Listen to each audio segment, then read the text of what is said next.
every screen you look at is something horrible. I would see roughly 80 to 100 child sexual abuse material images, or if it's on call, I could be seeing from 10 to 10,000 in a day. I think that most of these promises from the social media companies to clean up their acts are just lip service. In the multiple years I was working there, I believe that we were only responsible for catching one pedophile group.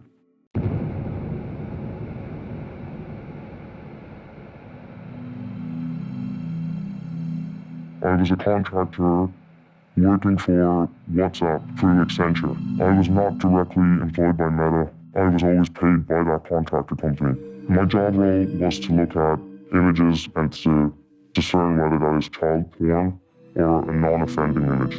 WhatsApp is actually end-to-end encrypted. Nothing will be shared.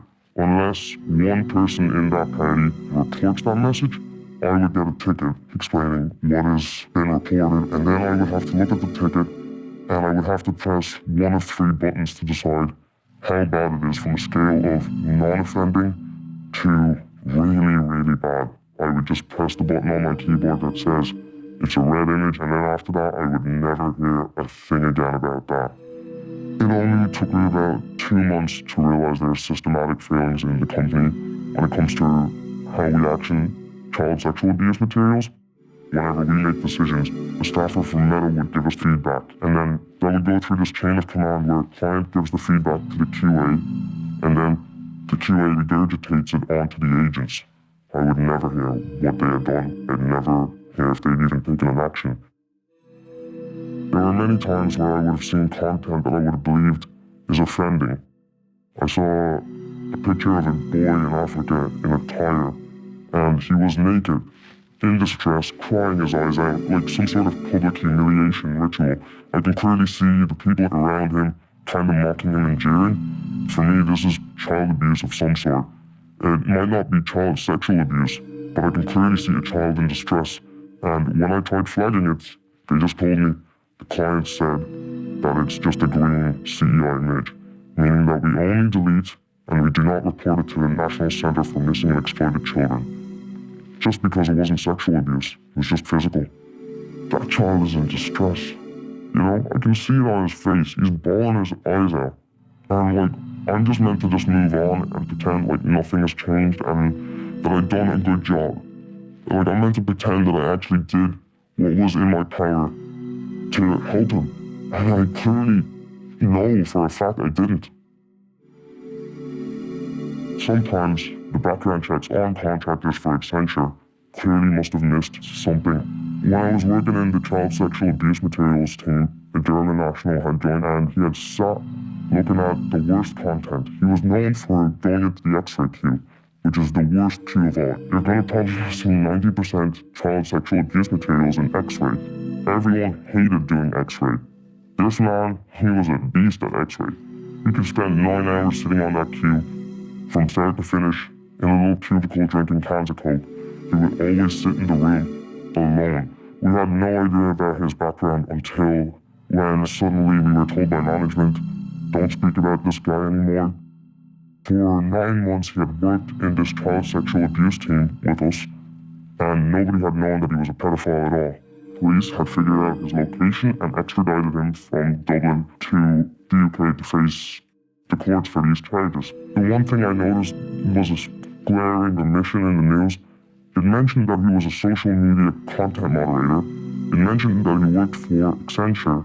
It mentioned that he worked for a social media company, but it failed to mention that he worked on a child sexual abuse materials team. He was paid to watch child porn.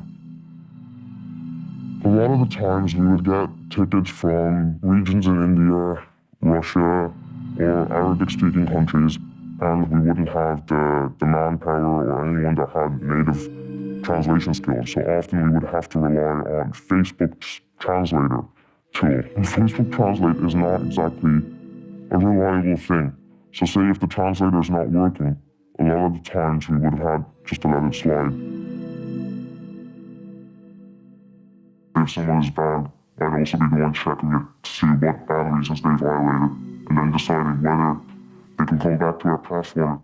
That ban only is in effect for about 90 days, because the theory is that after 90 days, the offending actor would ditch their phone number and probably get a new phone number.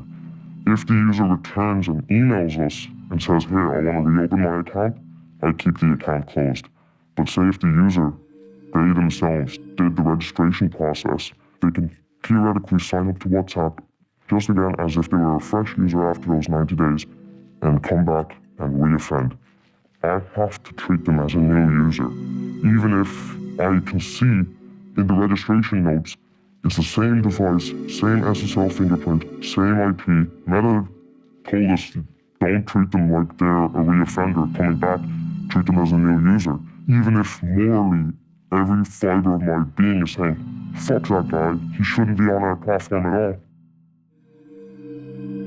Since I was in the child sexual abuse team, the only content I was looking for was child sexual abuse. In my multiple years working there, I had never heard of a team specifically actioning gore. I saw very violent cartel killings. I saw a child, an 8-year-old boy in India, decapitated and dead on the street in a ditch, and I would be like, here, is there anyone that can action this person for that? And every single time I would be told there is no team for that.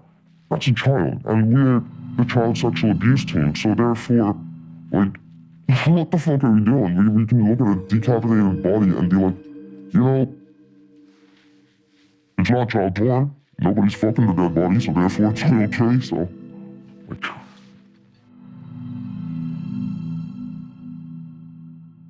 it seemed to me that they were more interested in defending intellectual property rights than they would have been into child sexual abuse materials. The only sort of updates that we wanted to focus on was this intellectual property.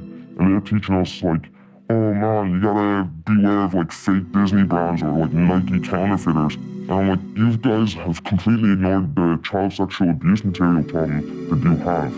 Like, why the fuck would I care about your intellectual property? I don't give a damn about Mickey Mouse. One thing I had noticed while I was working on call was a predominant workforce that came from India and Brazil. Most of these people would be offered visa sponsorship by Accenture. So the main gimmick would be, hey, come to Ireland. In 5 years' time, you can be a naturalized Irish citizen.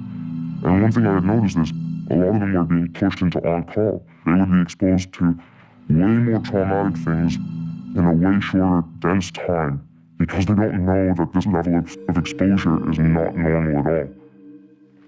I would describe the job as a swanky office, and every screen you look at is something horrible. Me personally, I dealt with it through a lot of substance abuse, and that was not unheard of on the floor at all. Or the slow descent into alcoholism, where you see every day people going to the same bar over and over again. The resources mainly provided to us would be this half-an-hour counseling session with this counselor that they would call us like a wellness coach. They were all lovely people, but they weren't really equipped to deal with these heavy topics. It was clear to me that they were ticking the boxes to see whether I was suicidal or not. And since I didn't hit the threshold to consider me fit to work, even though I was suffering with a lot of mental health problems at that time, and it seemed like no one cared. I definitely don't think I'm the same person I was when I started this job. I think I've got PTSD off this now. I think that's something that'll carry with me for the rest of my life. That'll be something that will affect my future. I think that most of these promises from the social media companies to clean up their acts are just lip service. How can you go to a government and tell them that we are addressing the issue when you don't even address us on how to address these issues? I'd imagine the client would always think whenever they see these child porn problems, oh, we have a contractor. They're the ones working on it. It's out of our hands. There were so many kids that we could have helped and we did nothing. We are only there as a PR exercise. We're not there as an actual force to help people.